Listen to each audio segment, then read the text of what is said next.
Marcus Tolliver. I'm here to just sit down and have a candid conversation with my favorite teacher in the entire world, Miss Doris Ezel. She's had a major impact on my life and on the Chester community, and we just want to sit down and pick her brain just a tad. Miss Ezel, how are you? I am absolutely fantastic, Marcus. Now, Ms. Ezel, I've already said you were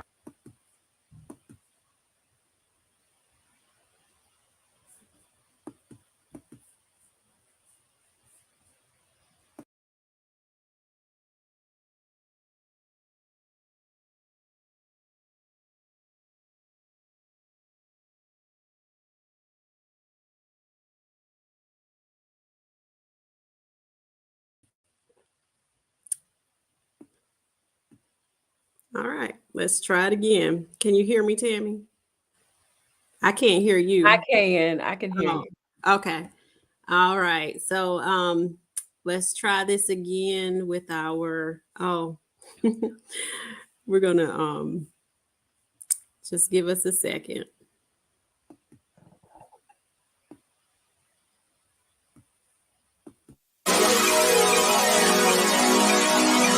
Join Sheka and Tammy on the collaborative. Let's go! The collaborative. 1, 2, 1, 2. The collaborative. What's that time? On Facebook Tuesday at 7.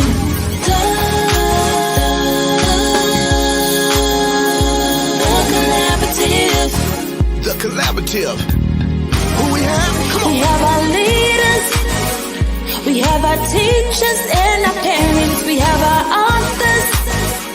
Story time at the end. Solving problems in our education system. Phenomenal women. Join them on Facebook. On Facebook Tuesday at 7.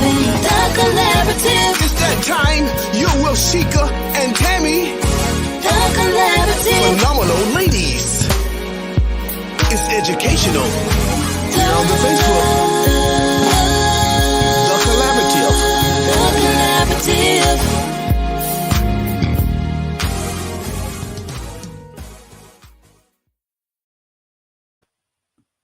to just sit down and have a candid conversation. My name is Marcus Tolliver. I'm here to just sit down and have a candid conversation with my favorite teacher in the entire world, Miss Doris Ezel. She's had a major impact on my life and on the Chester community, and we just want to sit down and pick her brain just a tad. Miss Ezel, how are you? I am absolutely fantastic, Marcus. Now, Ms. Ezel, I've already said you were undoubtedly probably my favorite teacher that I ever had. See, I don't think I've ever seen you upset. And if you were, it's probably because I made you upset by something, because I was a little challenging. But even then, your bubbly personality and the way that you relay the message, it made it where I would receive it and not be, I don't know, angry with your response. How did you do that? Well, Marcus, I would come in looking for something good to happen. It didn't always happen because all of my students were not like you. Oh, that's sweet.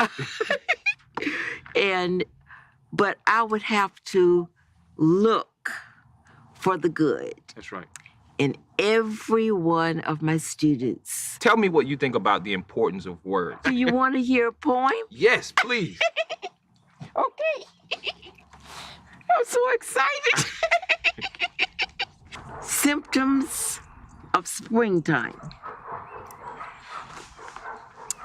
When robins fly their highest and tweet their loveliest tune, and butterflies with their bright wings flutter none too soon, grass blades flutter in the breeze, stirred up by sudden wind, swept up o'er the meadow, as it was given by a friend. It's time for springtime days and nights to come back to the world, to grace the eyes and ears and nose of every boy and girl. Bees slurp up the nectar off honeysuckle vines, loving its taste because it is so sweet and so divine. The brook makes up a tune that joins with sun and wind. It seems to have a presence, the spirit of a friend. That's when the whole world senses it's time to wake and sing and welcome back and take once more the vibrant soul of spring. That was good, Mrs. F. Listen, so that brought back so many memories of just the way, the excitement in your voice when you read your poetry or anyone's poetry. I can literally see you in front of the class on the 7th grade hall of Chester Middle School doing the exact same thing. Thank you for the inspiration you've been to me in my life and to so many of my peers and just to the people of this community. We thank you so, so much. Oh, Marcus, thank you so much for ma'am. that. And we love you, Mrs. Zell, and thank you so much. Well, I love all of you. I do, I do, I do. Good evening, everyone. Good evening, Tammy. Hey, Sheka, how you doing? I'm doing well. How are you? I'm great. It was a wonderful day today. How about you? It was good. You know, we had the little tornado warning. I don't know if you all had to take shelter. We did at the district office. Well, our kids were gone by that time, but it was quite the adventure. We've had some strong weather days these last few days, but welcome everybody. We want to say good evening. We hope everybody's having a great evening. And we want to thank you guys for joining us this evening and for joining us each and every collaborative. We really appreciate you and are excited to have with us our educators, our parents, our community members, and authors. We appreciate the support and we love that you join us each week. And we're asking that you share the feed. Don't keep all this greatness to yourselves. Share it with the world and tell us where you're from when you're coming in so that we are able to know who we have on with us. Just remember that we are your problem-solving educators and we recognize that we cannot solve problems alone. So we come together once a month to bring awareness and to bring our collaborators together to form that true alliance that we're looking for around real topics and to hear from one another and allow the voices of everyone to be heard. We are collaborators and we truly do believe that we are much better together. And we especially believe that when it comes to issues that surround our children. Definitely, Tammy. And it was an honor to be able to honor the late Mrs. Doris Ezel Smits, who was a ELA teacher at Chester Middle School. She was just laid to rest this past Sunday, I believe. So special thanks to my Juneteenth colleagues, Marcus Tolliver, who you saw in the video that was interviewing her, as well as Pete Stone, who put the video together. He is the producer and the creator of Today in the Woods. So thank you both for allowing us to use that And we were happy to honor her for National Poetry Month. She was known for her poetry. She inspired so many students, as you heard Marcus talk about in the interview clip. Yes, So I know, Sheka. I'm so excited. I know we had this in place. We normally do today on this day in history, but instead we decided to honor her. So today we're having a real conversation about race and women. And many of you may be thinking, well, what does this have to do with education? So I'm going to set this up for you because I want you to really have a good foundation of exactly what this has to do with education. And it is a field that's dominated predominantly 80% by white women. Black women make up roughly 5.3% of all teachers, and students represent about 16% of the population in public schools. This was according to a 2013 statistic. Black women principals at the secondary level only comprise about 4.8% of all principals, and then at the elementary level, about 8%. So a study that examined why Black teachers are leaving the field of the profession in record numbers is they noted that undesirable experiences was one of the reasons.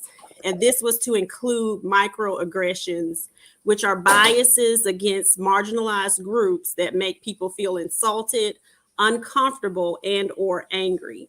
So Black women leaders are also leaving the profession for the same thing. And you may be thinking, well, they're leaving. Who cares? We still have other teachers who can teach the children. So, but as you heard from the video, as Marcus so eloquently stated and was passionate about Miss Ezel, and he is a very grown man with a full beard, he remembered the impact that she had on his life as a young man. He talked about how he remembered how she made him feel, that she wasn't quick to get angry. Even though he may have been a little bit mischievous, she left an impression on him. He even called her his favorite teacher and was really excited to interview her. So teacher diversity has a positive impact on all learners. But for Black students, at least one Black teacher by third grade makes them 13% more likely to enroll in college or finish school. 2 Black teachers increases it by 32%. And for low-income Black boys, their on-time graduation rate climbs by 40%. So that is a very big impact for Black teachers. We need to make sure that we're retaining them in the profession. There's also some other findings. For Black students, exposure to a large proportion of Black teachers decreases their likelihood of receiving exclusionary discipline. And it also decreases the amount of offenses that they may have where they are called defiant, and decreases the amount of referrals that they may have. So this disparity for Black women does not begin just at 18. New studies around adultification of young Black girls. There was a survey that showed adults view Black girls as less innocent and more adult-like than their white peers, especially from the age ranges of 5 to 14. And I'm going to repeat that, age 5 to 14. Compared to white girls of the same age, the survey revealed that adults thought that Black girls needed less nurturing, less protection, to be supported less, to be comforted less, are more independent, know more about adult topics, know more about sex. And in the school system, this results in disparities in discipline, receiver harsher punishment, and, in many cases, just a negative impact for African American girls. So during our conversation, we're going to connect all of this to our topic, but I wanted to make sure we had that background. First, Tammy's going to introduce our guest. Yes. And before we bring these amazing ladies on, I just want to say, Sheka, I think I'm glad that we are using that clip to honor and show tribute to Mrs. Ezel because it's very, very well deserving. And I hope everybody can appreciate this evening exactly where these conversations are coming from. Because as Sheka said, these statistics on microaggressions and the information she shared on adultification, those things are absolutely astounding. And when we look at the experiences that our Black women are having and our Black girls, it's a pause for us to ponder. So we really do have to face our realities, or we'll never see that things are going to begin to improve and get better. We cannot continue to promulgate acts that blatantly promote racism. So we have to have these types of conversations so that we can effect the kind of change that's needed to make things better. And with that said, we're going to welcome our guests, Susan and Megan. We are so, so glad to have those guys with us tonight. Hi, Susan. Hey, Megan. Hi, Tammy. Hi, Sheka. Hi, lady. Happy to have you guys joining us tonight. I'm going to read your bios so that the audience can know exactly who we have with us and realize what amazing guests we actually have this evening. So, Susan, we're going to start with you. Susan Andrien, LMFT, is a phase 2 trainer in the neurosequential model, a neurodevelopmentally informed approach to clinical problem solving. Amazing. With more than 25 years of experience working with children and families heavily impacted by trauma, Susan founded Hope Reimagined, a mental health and educational support services organization with the mission to better support communities, schools, and families to be relationally rich environments by neurophysiology. Welcome, Susan. That is absolutely incredible. All those big neuro words. Megan loves them. I love neuro words. They're my favorite. And now I would like to introduce Megan. Dr. Megan Sweet is the founder and CEO of Your Three Eyes. Very intriguing. An education consulting firm dedicated to empowering educators with the tools to lead their own school transformations. Megan is an author and systems thinker who has been in education for more than 25 years. She's been a teacher, school administrator, and school district leader, and currently serves as an elected member of her local school board. Welcome, Megan. Thank you guys for joining us. Thank you We're so so much. ecstatic to have you all with us tonight. And as you ladies know, we want to examine and interrogate the interview that Sheka mentioned earlier that we're going to be talking to you guys about. And this interview actually was from another podcast, We Can Do Hard Things, where the hosts of that podcast are speaking with the teacher, an author, an activist, and cultural creative, Dr. Yaba Blay, and I hope I'm pronouncing her name correctly. But the name of the clip is I'm Unmoved by White Tears, and she provides her perspective on how Black women are seen or not seen by the rest of the world. And it was really a profound clip. I'm going to play it now, and I know you ladies have seen it, so I'm going to play it right now.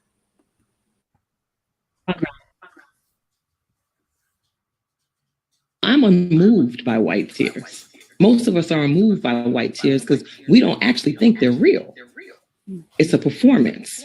It's a switch that you turn on because you know that we have been socialized to see you as more human and of more value. So whatever it is you think and whatever it is you feel, we are supposed to respond to it. Y'all don't respond to Black women crying the same way. Nobody does. Nobody does. The minute a white woman cries, the world has to stop. Oh my God, what's wrong with you, baby? Black women cry, we could be rolling around on the ground screaming. And you are moved because you've been socialized not to see us as human beings. Fuck. Our tears don't matter to you, but a white woman, and y'all know that shit. That's why I'm not here for the fragility. You know that. And so you very deliberately turn the shit on as a way to avoid accountability. Yep. Purposefully. That's not fragility. That's manipulation. That's strategic. That's diabolical. That's not fragility. And so this notion of white fragility is supposed to tell us what? We're supposed to let you off the hook because you can't handle it? No, you don't want to. Mm. And every time we hold your feet to the fire, all of a sudden, oh my God, I'm so sorry. I didn't know. You didn't have to know. And now that I'm trying to make you know, you want to cry so we can end the conversation. Mm-hmm. Mm-hmm. This is how you run away. So how do I hold you accountable if you're all up in your feelings? How come I don't get to be in my feelings? Mm-hmm. I'm sitting here telling you about generations of your people, your ancestors killing mine. How come I don't get to turn tears on and move you? Sounds like I should be the one crying, no? Mm-hmm. Sounds like those tears should be mine. Sounds like the fragility might be mine, but no, I gotta be strong. Look at me. I got to sit here and this is the thing that really pisses me off. In your tears, you now expect me to hold your hand and rub your back and make you feel better because you're crying. Again, you're centered. Your experiences are more important than mine. That shit is diabolical. I'm not here for it.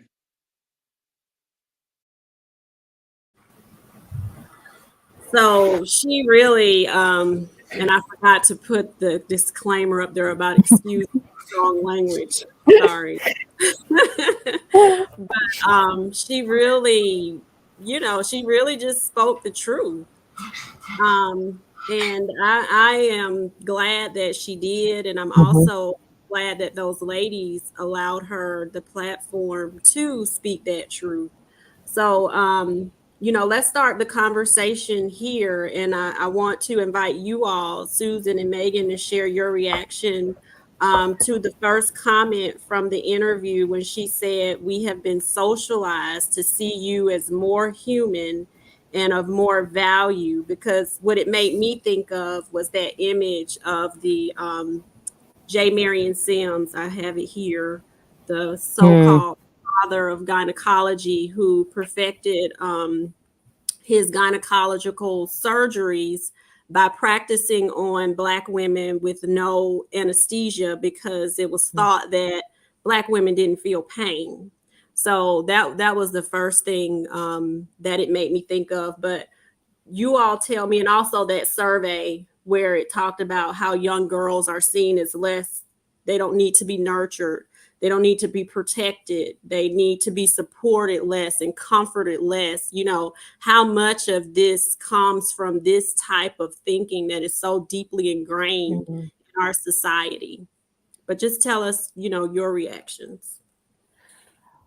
First, I'd like to really say thank you to both of you for inviting us to have this conversation. It's a conversation that's super important to both of us.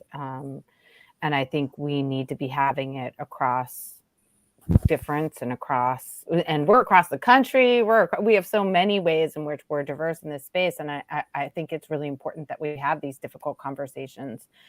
And my very close friend had sent me this clip and text right before you reached out to us to be on the show, because it was very resonant in the community. And I think the thing that keeps coming back to me is the difference between affective attunement, like really being with someone in their moment, and emotional co-opting of people's feelings, right? And I think what happens so often in those spaces where white women like myself make it about their own emotional, how difficult it is, rather than being fully attuned. And you can feel when someone's really with you versus when someone is using that space to ward off actually feeling what it is that they need, or being in that feeling together in a space that is attuned and compassionate with what's happening. So that's what keeps coming back to me, is really thinking about that that space that often happens repeatedly in many, many spaces over and over again. And I know I've been witness to it. I've probably done it unintentionally in spaces. Not probably, I know I have, and that's a hard thing to acknowledge at times. But I think that I would like to get to a place where we can untangle that, so that I can be more aware of myself and how I experience. So, Megan, I don't know. See, Susan's a smart one. That's why she goes first. So I was like, when she talks first.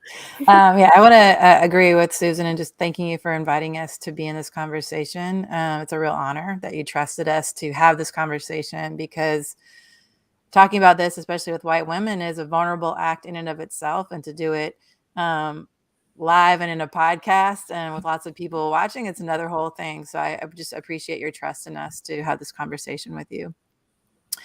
I went somewhat the same place where you went. I'm a history teacher and I studied history. And so what we're seeing playing out, I believe, without over intellectualizing it, but is implicit bias at play, right? So when we don't attribute feelings and sensitivity to young Black girls and assume that Black women do not have the same feelings as a white woman does, that's where we're at, right? So that is a part of our ethos that has been with us for a really long time. It allowed us to do horrific things in slavery times. If we don't make someone human, somehow it allows us to do things that we would otherwise not be able to do. And the archetype of the overly fragile white woman is built into that same, it's the other side of that coin, right? It's built into the same, misinformation isn't the right word, but the same manipulation, probably. Thank you, that's better. Manipulation. The same manipulation that creates the imagery we have of African American women is on the other side of that, is for white women as well. And it's all these biases that we need to get to a place where we can unpack and understand them and start to be aware of how often they show up. And I go to implicit bias because I think this is where, as a white identified person, I can get thrown off still. So I will say the first time I realized that being white made me different, in terms of privilege and everything else, I was 21 years old and I was at Stanford getting my I grew up in the Bay Area in Berkeley. I went to Malcolm X Elementary School. So I thought that I came to, Berkeley's a progressive place. I thought that I was coming into my adulthood with a deep understanding of implicit bias and of inequity. And I had no clue that how much it impacts how we see and move about the world. So I'm grateful that I got to start my teaching career with at least an awareness that was going on, which a lot of us still don't have. And I'd say 27 years later, I'm still encountering teachers that are not getting that, that are not understanding implicit bias and how it's impacting them. And I'll say that 27 years in, I'm still tripped up by it all the time. I'm still learning. I'm still making mistakes. I'm still seeing how those biases, as much as I don't believe in them, as much as I work against them, still impact me on lots of different levels. And I think we need to start by acknowledging that that's true. And without being ashamed of that, being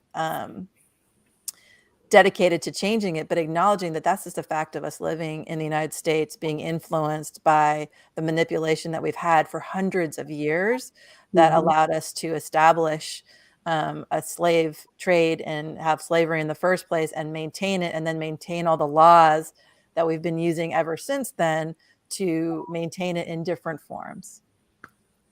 Yeah, one reason that we really did want to share this space with you guys is because of the transparency, and just because we knew that you guys would give real responses, which is what I think is really important, surrounding discussions that are touchy and sensitive to most people. But the space that we're in tonight allows for us to be able to have real talk. And I see that that's what Catherine said. Mm-hmm. Have to have real discussions, and these impactful discussions are, I think, what leads to real change. Because if we don't have them and we just continue to act as if there is nothing to discuss, then we kind of lose that momentum of making things better, like we talked about early on. So thank you so much for your feedback on that particular comment. And I want to get you to give us your reaction and your thoughts to another one of the comments that Dr. Blay made was that position of feeling, and what she said was, and this is kind of quoted from her, feeling as if nobody responds to Black women crying the same way other women are responded to. And we could be rolling around on the ground screaming because you have been socialized to not see us as human beings. What do you guys think about that? Can I ask what your reactions are too? I mean, I would love to hear how this hit. I mean, I'm happy to answer that question. I'm not deflecting, I promise. But I'd also just love to hear, like when you hear these statements, what's coming up for you? I'm imagining you're resonating, but I'm wondering, what your reaction was when you heard this clip as well.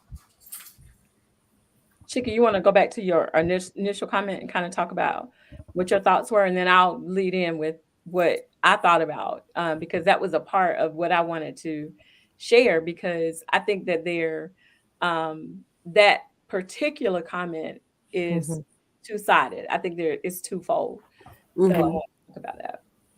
Well, the part about women, Black women could be rolling around on the floor screaming. I really could see that. And I could see people just watching, saying, insensitively, what is she crying about now? I really could identify with what she talked about. And for African American women, a lot of times you hear these statements like Black girl magic. And there's nothing wrong with that. I specifically don't refer to it because I think Black women have been conditioned to think that you have to be strong through every instance, it's almost like it's the expectation. And just recently, my mom, she lost my stepfather. We, lost him to a heart attack. And that was one of the things that I told her. You don't have to be strong because that's what everybody's expecting you to do, because that's what people expect Black women to do, to be strong. I think that we are even that, nobody ever said that growing up, but I feel like that's in me, like I have to be strong. And sometimes that is what kind of makes us where we can't be vulnerable. It's okay to not be strong in every situation. It's okay to need help. Yes, you want people to be resilient and bounce back, but I really could see what she talked about, that somebody, Black women could be rolling in the floor crying and she wouldn't get the same response as if it were a white woman. I could identify with it. And personally, like, I thought when I first saw it, I thought, wow, because it was almost like this flash of this experience that I personally had. And I was thinking about how, as Sheka said, and just to be completely honest, and we have to be transparent too, strength is something that is a part of our culture. We've had to be strong. So that's something that we are. One of the 18 characteristics of Africana womanism, which is the theoretical framework I'm using for my dissertation, outlines that strength is one of those 18 characteristics. So we are strong, we're resilient, we bounce back, we do all those things that Sheka was talking about. What I think sometimes has happened is we've conditioned ourselves to not want to be weak and vulnerable. So we are extra strong. And I've wondered, like, is that why you get less of a reaction if you cry versus someone who cries that doesn't look like you? Or do people just truly disregard the humanity of Black women? But I'm gonna say this, like I'm guilty. And I thought about the thing that I thought about was I remembered I was on my way to this is when I was in graduate school, and I was on my way one evening to class, got a phone call, awful news. I was mortified, completely devastated. I'm so hurt. I mean, I'm so overwhelmed. I am crying, almost hysterically crying. Can't even talk to anybody. Didn't call Keith. I didn't call anybody. I just cried all the way to school. When I pulled up at school, I asked God to give me strength because it was presentation night for our group oral presentations. Asked God to give me strength. I got out of the car, went into school, did my presentation with my group. Nobody in there knew one thing about what I was going through. Inside, I am in complete turmoil. And that said to me that I'm guilty of not even being in the space sometimes to allow somebody to console me because who even knew? So I look at that, as I said, we kind of have a juxtaposed response to that because you should be sensitive, and that's how I feel. It's my opinion that it doesn't matter who is crying. We should pay attention to the tears, and whomever is crying them, we need to be attentive to them. So as a Black woman, what I had to do when she could share that with me was assess myself because, you know, I am not so hard that I have no feelings. But because I don't allow that to be something that's displayed, you can't console me, Megan, if you don't know that I'm going through something. Thanks for that. I appreciate it. I appreciate what both of you shared. Okay, yeah. Susan. You can go. You didn't answer. You want to? Because I do have. I always have stuff to say, but did you want to go? Yeah. I mean, when I heard that statement, it rang true, and that is what we have, what we put on African American women.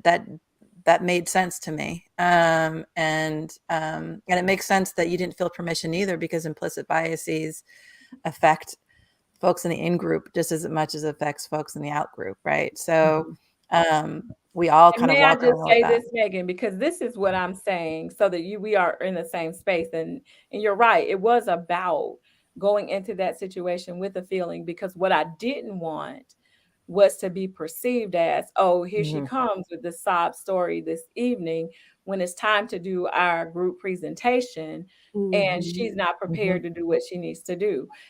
If I had been comfortable enough to go in and just be completely transparent and raw about what space I was in, then that would mean that I would have to allow for either those biases to ring true, or for people to either show what we just heard from Dr. Blay, or maybe an even different reaction. But I'm glad that you said that, because that's a part of this whole process.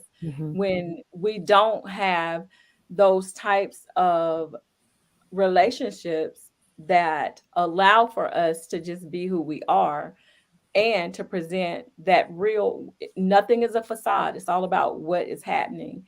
And those spaces are few and far between when we look for them. Yeah, I appreciate that. And I think what you're saying is it requires trust that people are going to see you and hold you and meet you where you are.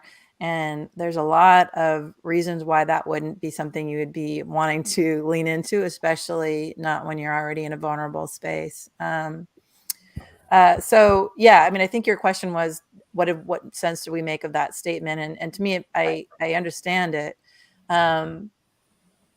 My personal history is I grew up in a family where there were with a mom and a sister who had a lot of tears, and I trained myself out of them. I have a really hard time showing vulnerability in general. Susan knows this. My vulnerability generally looks like anger. And underneath that anger is like sadness and all the other things. Comment down there, Megan, you better be careful, or you're gonna be named this angry Black woman too. I've been named other things for sure. I don't get that. I usually get something that starts with a B word because that's what I get on the other side of that. Because I don't know how to. I mean, I think that's right because it's strong and then there's no space, there's no room to grow. So I think Arcella's comment is exactly right. You can't be weak, but you can't be strong. And then you're just constantly monitoring yourself. And I've heard that from so many of my friends that are African-American, especially African-American women. There's just constant self-monitoring and gauging safety. And that is horrible. And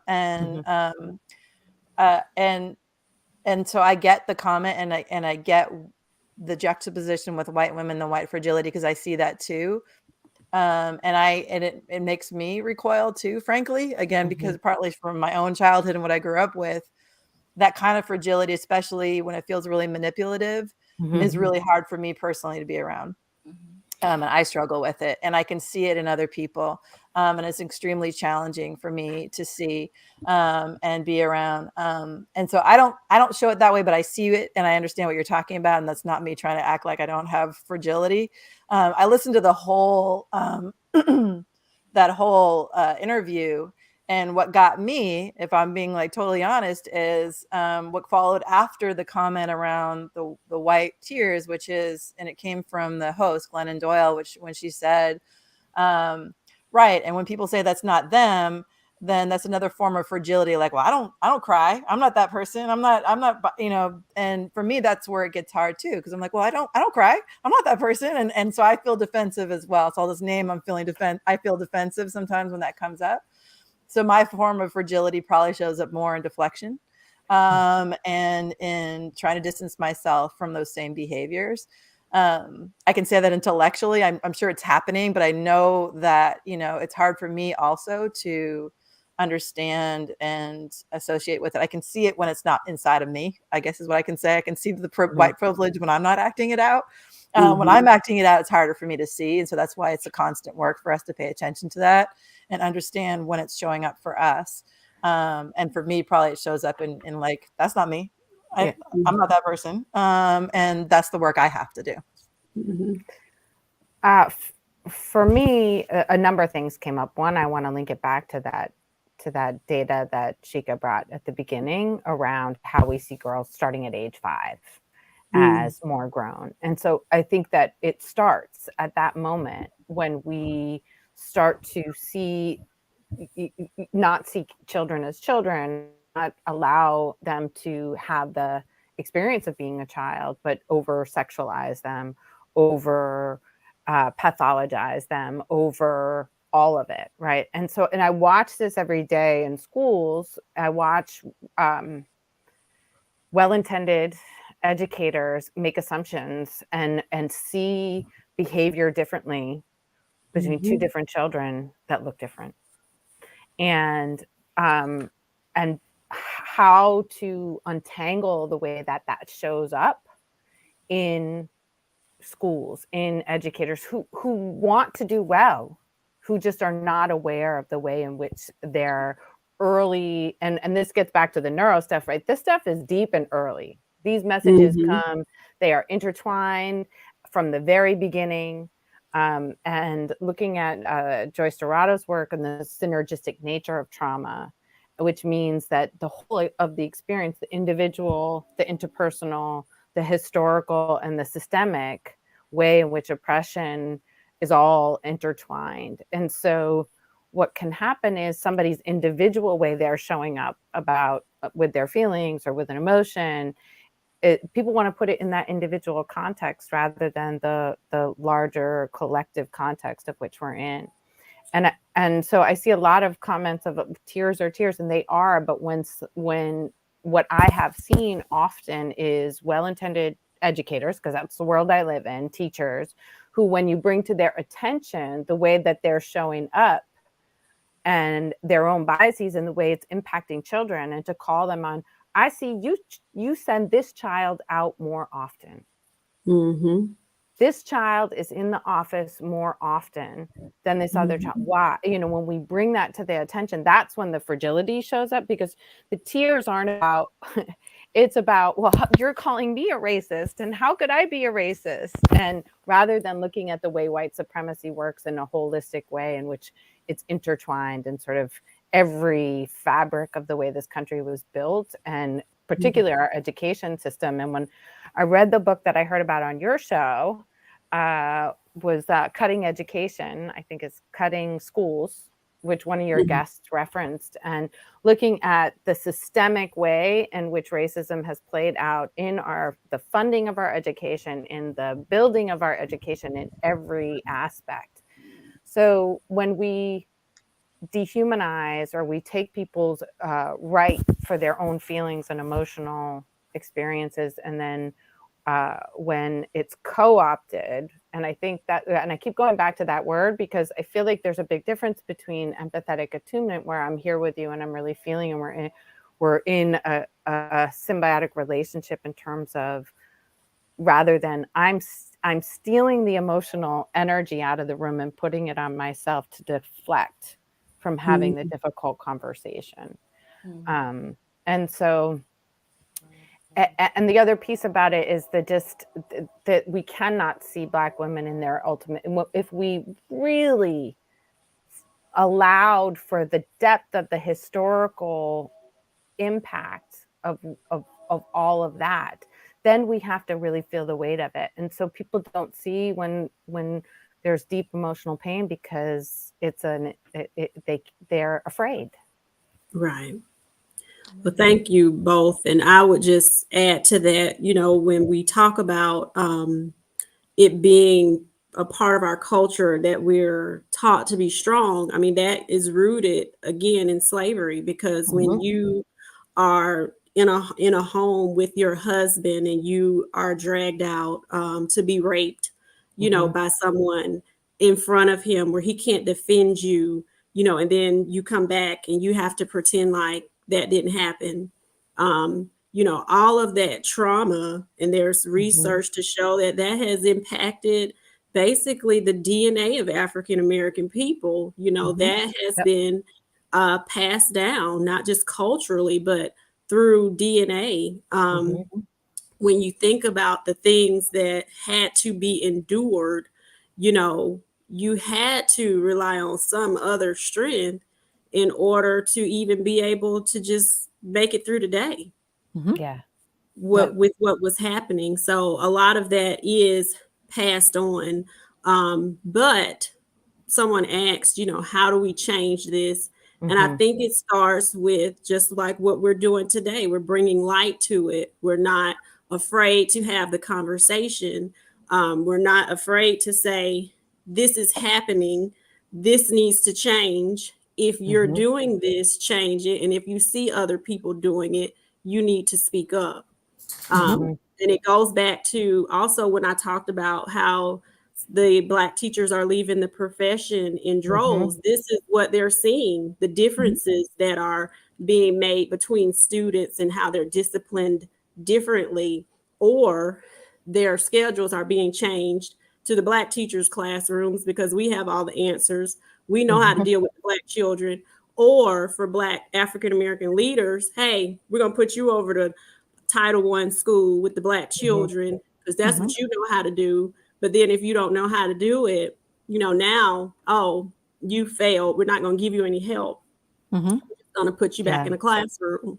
So it's those types of things that is the reason why so many people are frustrated and are leaving the profession, because these things are happening and they're happening in plain sight. Nobody's trying to hide it. You know, this is what it is. But I think we have to start with conversations like these, though, because if we could ever get to the space where people don't feel so intimidated, because it's nothing wrong with me being strong. It's nothing Right. wrong with me being intelligent. There's nothing wrong with me being someone who does not mind speaking up for myself or what I believe in. That shouldn't be something that has to be debated, because it should be. And this is another thing that has come out of some of the research that I've been doing. When the dominant culture doesn't deem something as socially appropriate, or this to be something that they consider to be politically correct, then it's wrong.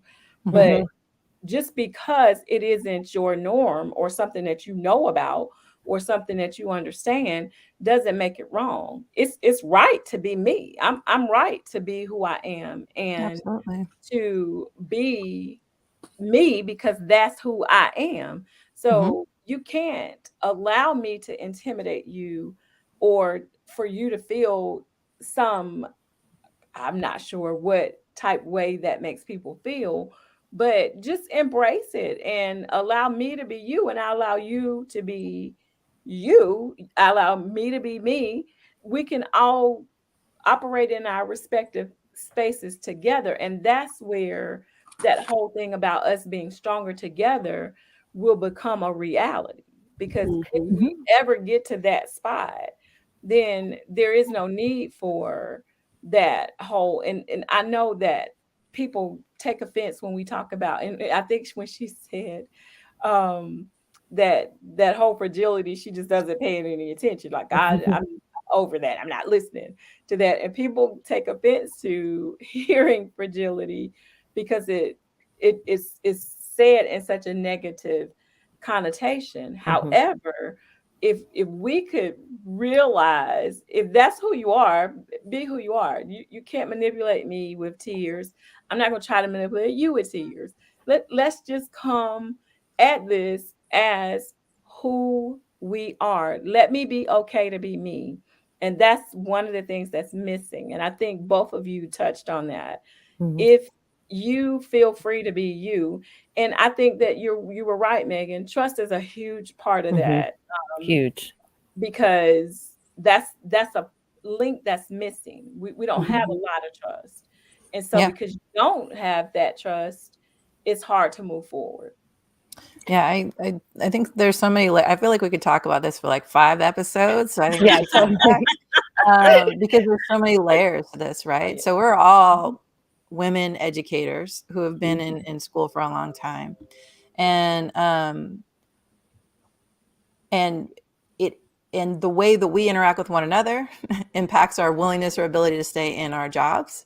The way we interact with our students impacts their ability in to see how they see themselves and what their future opportunities are.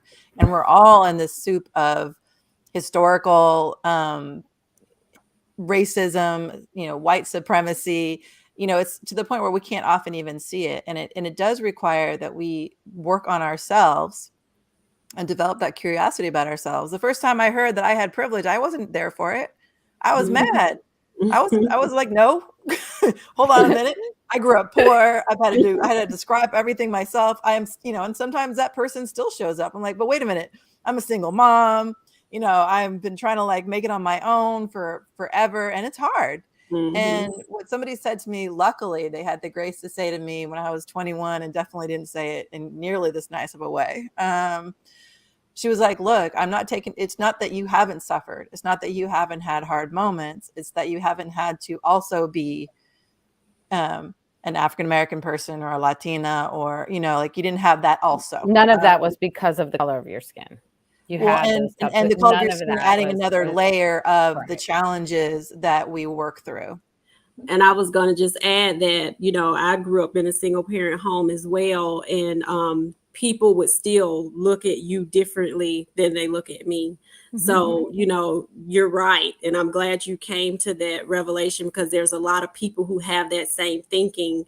I don't have this or that. But there is still privilege cloaked in that, that is deeply rooted in our society. Like you said, those are the things that were built up in our society. It is. And the sadder part of that is it's so categorical, and in the layers that you talk about, Megan, can be so deep, because I grew up in a single parent home as well, but my single parent home would have been looked at differently than Sheka's single parent home, because she's a child who is a child from a divorce situation. So people always try to fit us into these boxes, like these boxes that we're in right now. But they want to put us in boxes that, and who defines what's right? Like who disregards my experiences so that it makes Susan's experience better? It shouldn't be, but that's what we're fighting against, because that's the history of this trauma that we've experienced, but also in the liberation struggle. That's one of the things that is a part of the African American community. We're all in that liberation struggle together. That changes kind of the view of things for us. So there's a couple of things coming out. I just want that why educators in general, Black educators specifically, are leaving education. I think I've seen a number of articles recently that really resonate for me around, it's not about burnout, it's about disillusionment.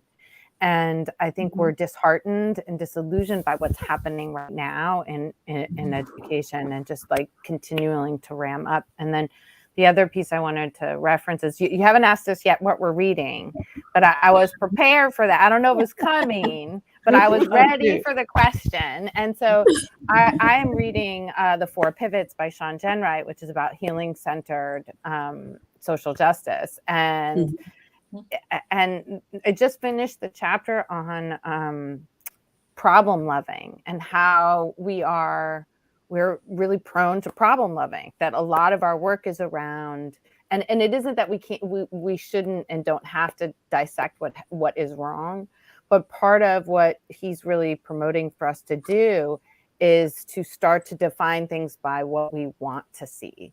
And what would life be like without the problem? What do we envision? And that's why I love liberation. I did my undergraduate, I really focused on liberation theology, which is around the struggle and that aligning with the struggle against oppression. So as you are, there's as always so many things popping up, but I was ready for my question of what I was reading, and that is what I'm reading right now.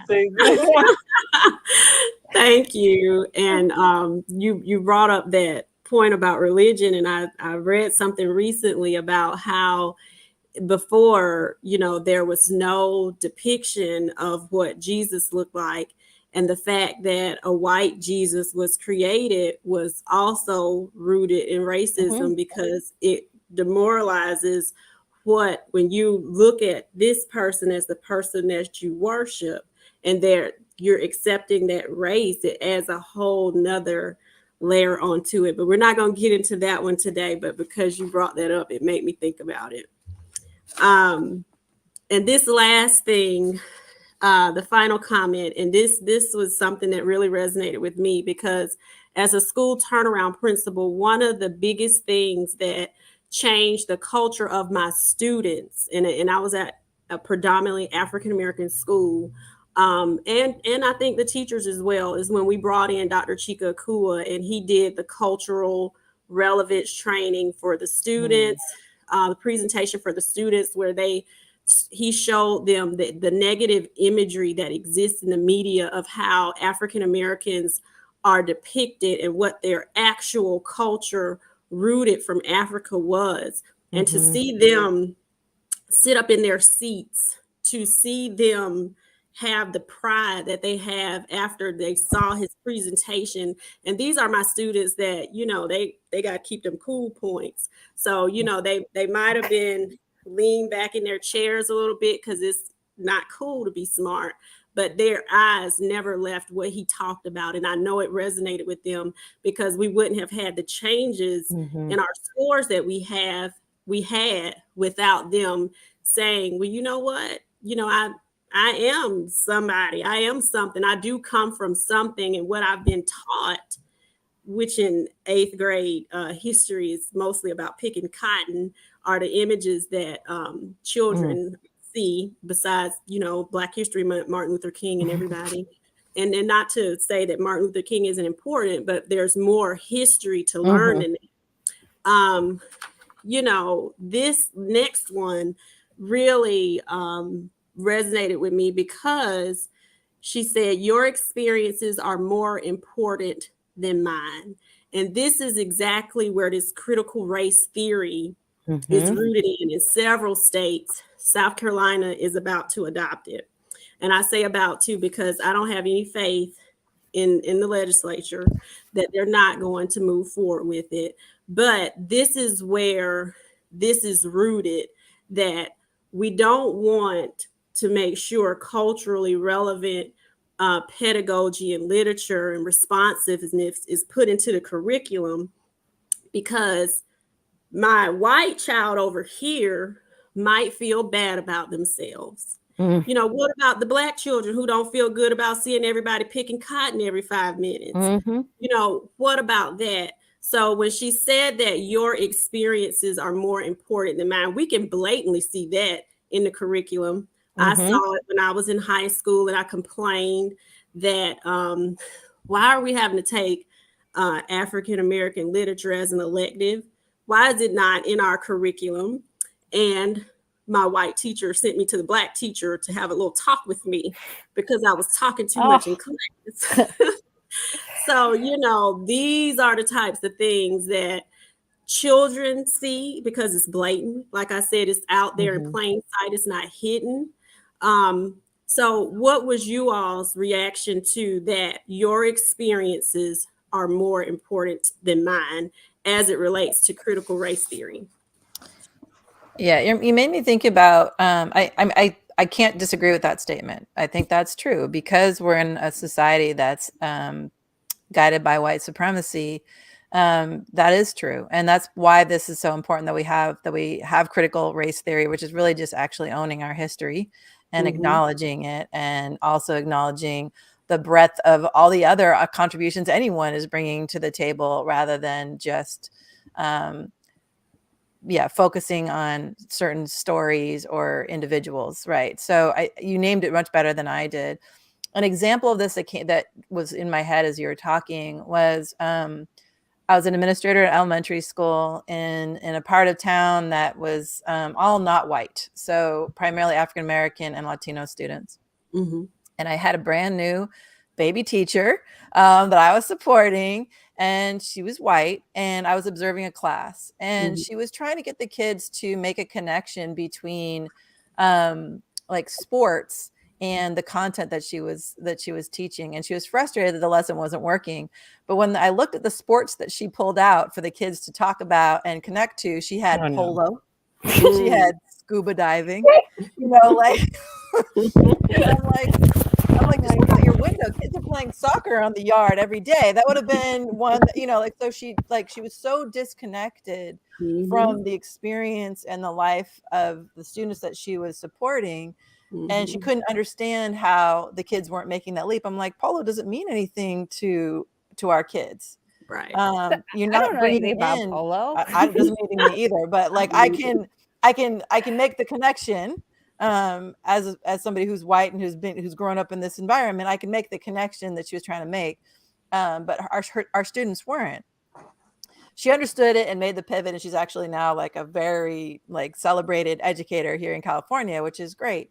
But it requires that opening of that awareness, like, oh, I'm not teaching something that my kids can connect with. My kids can't see themselves in the content that we're teaching. And so you're making me think, I haven't been reading her lately, but it will be the book that I bring up, which is Zaretta Hammond's book, Cultural Responsive Teaching in the Brain. Because what it's shown, and what you're saying that you saw in your kids as they started just to kind of sit up a little bit more, is when our cultures and our identities are in our instruction, in what kids are learning, they grow and they thrive and they feel much stronger. And the worst part than that is that when they're not seen, when you're only living with images of slaves picking cotton or these like very specific examples of your culture, and if your culture is not supported or reinforced in your learning environment, students' prefrontal cortexes, that learning part of their brain, shuts down.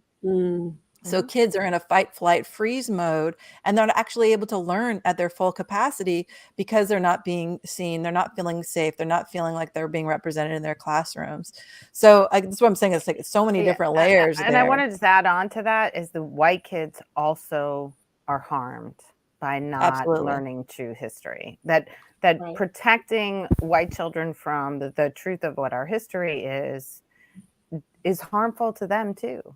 You know, and that we have a responsibility to all our children to be able to look at history with a truthful and critical eye so that we can not repeat the harms of the past and really untangle the way that things happened, and that not to have this disproportionate or distorted view of our culture and who we are. And so I think it's super harmful to children of color, and I think we misunderstand that it's also harmful to white children as well.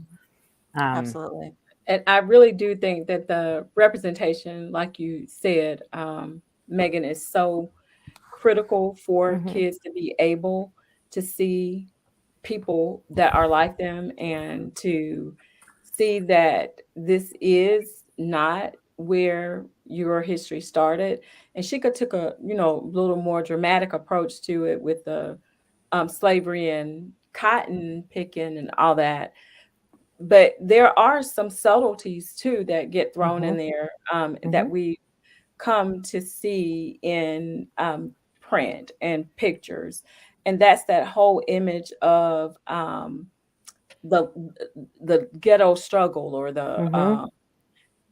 that drug dealers are who you're going to turn out to be, or whatever they've conditioned or tried to precondition. And when you have those subtleties, that's why it's so important to show kids other things. And when you see that Imhotep was so, like, you talk about cool points. I mean, this dude had pyramids that are lined in gold. You want kids to be able to see and experience those types of images from their culture, not those things that are not going to get them to that space where they can start to really self-identify with. I'm sitting up in my seat because this is probably the first time I've ever seen this aspect of my personal history. So representation is truly something that is really important. And just to speak back to that experiences, because I heard Dr. Jean Swindle. She's from East Tennessee University, and she talked about how sometimes there is just this blatant disregard for the experiences of a certain select group of people. And she doesn't just focus on Black females. She's talking about Latinos. She's talking about colored people, Native Americans. She's just talking in general because that's how she started her talk. But when you completely disregard those experiences, again, who's to say what the experience is supposed to be? You learn and grow from paying attention to the experiences of others. And that's what I'm studying, lived experiences, because those are the things that are going to help us to learn how to appreciate one another and to learn from one another. Totally. And thank you, Tammy. And I know you have some more before we're getting close to the end, and we know we're going just a little bit over, but Susan has a class, so thank you. I teach 5 minutes ago, so I have to. I had, hopefully my students are watching us or listening and knowing why I'm a little late for class. I value this conversation so much. I appreciate you both so much for inviting us. I hope to continue to having this conversation, and so grateful for the work you continue to do in partnership with us and with each other and with educators around the country. So keep going. Thank you, Susan. We appreciate you. Absolutely. Uh-oh, I forgot. There you go. Okay. Yeah, I just want to answer Ms. Pirtle's question. The book is called Culturally Responsive Teaching and the Brain, and it's by Zaretta Hammond. And I put a link. I did a Google search and put that link into the comments. So she should be able to click on it and go to Amazon and purchase it. Yeah, that's great. Yeah. All right, Tammy, were you going to finish us out?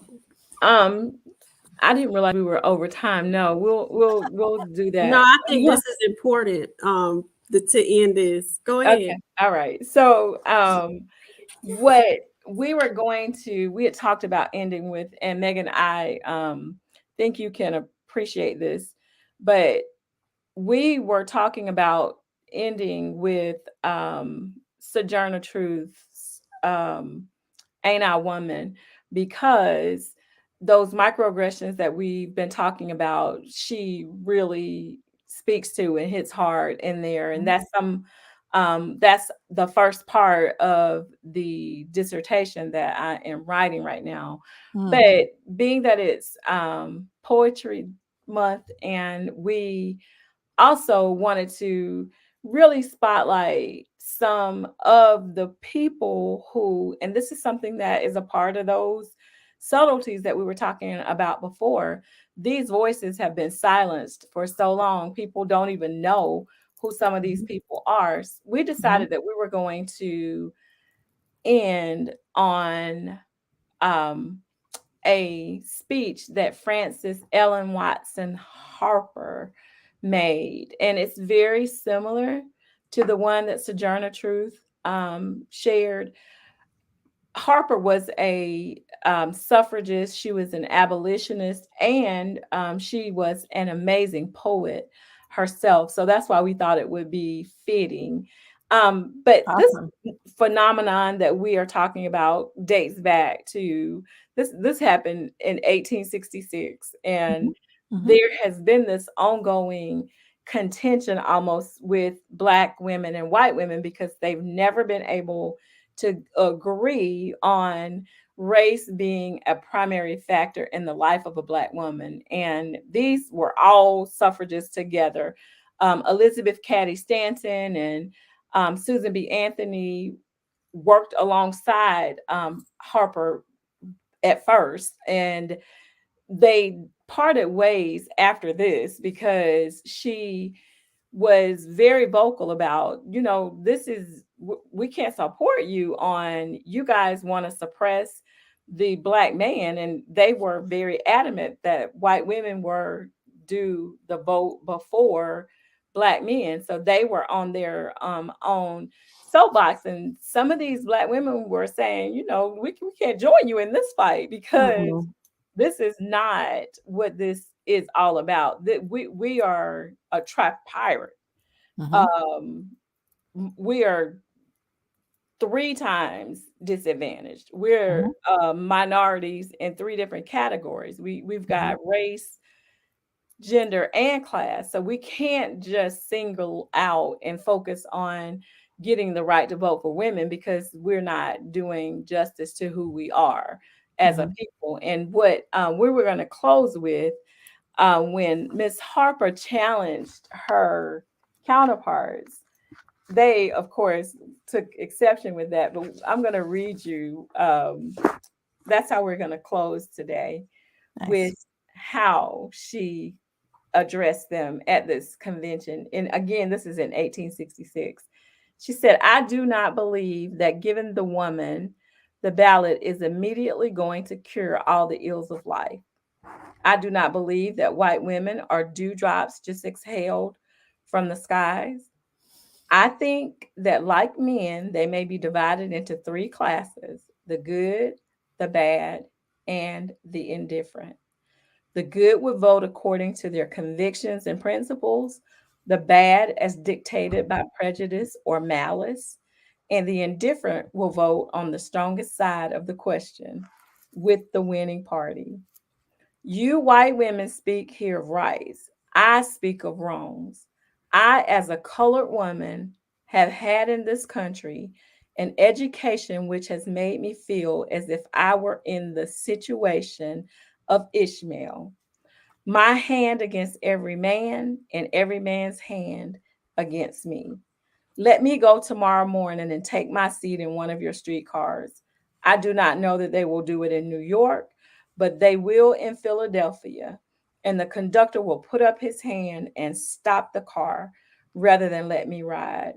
We have a woman in our country who has received the name of Moses, not by lying about it, but by acting out.